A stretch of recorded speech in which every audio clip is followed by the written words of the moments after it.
They say that if you listen very carefully, in the whisper of the wind, you catch older pines reassuring the younger ones that they never have to be perfectly shaped. There will always be a bent branch here and a gap there. It's just fine to be imperfect. But long, long ago, all the evergreens were perfect. And in a small kingdom deep in the woods, before Christmas, the Queen's woodsmen would search the royal forest for the most perfect tree, and it would stand in the castle shimmering with candles. One cold night, a small rabbit limped into the evergreens, its sides heaving with panic. Beyond the hill, one could hear the yelping of the village dogs and the thrill of the hunt. The rabbit searched frantically for cover, but the trees frowned at the interruption of their evening. But then a small pine shuddered. Of all the young pines, it promised to be the finest in the forest. Its branches were perfect, but now its lower branches dipped to the ground, and the rabbit found safety within its branches.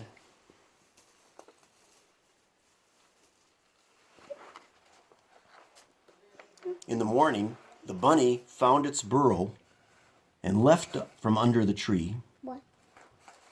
And the little pine tree could not lift its branches. They stayed bent, and never returned. Then a powerful blizzard lashed the land, and a small bird, blown astray, desperately sought refuge in the evergreen, but each one clinched its branches. But finally the bird fell exhausted in the little pine, and the pine's heart opened, and so did its branches.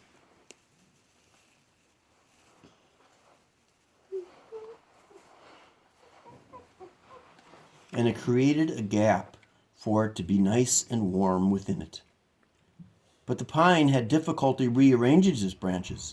There would be a gap forevermore. What? A terrible windstorm then came, and a small fawn that had wandered from its mother inched into the evergreens, seeking windbreak. But the trees opened their branches so that the wind would not bend them over.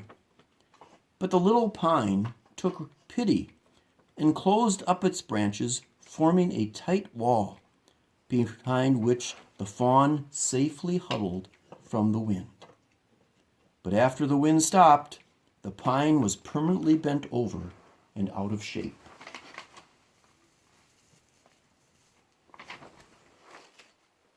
And a tear of pine gum oozed from a branch tip.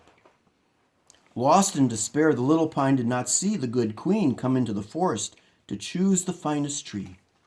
And when she saw the little pine tree, anger filled her. How could such an imperfect tree be in her forest?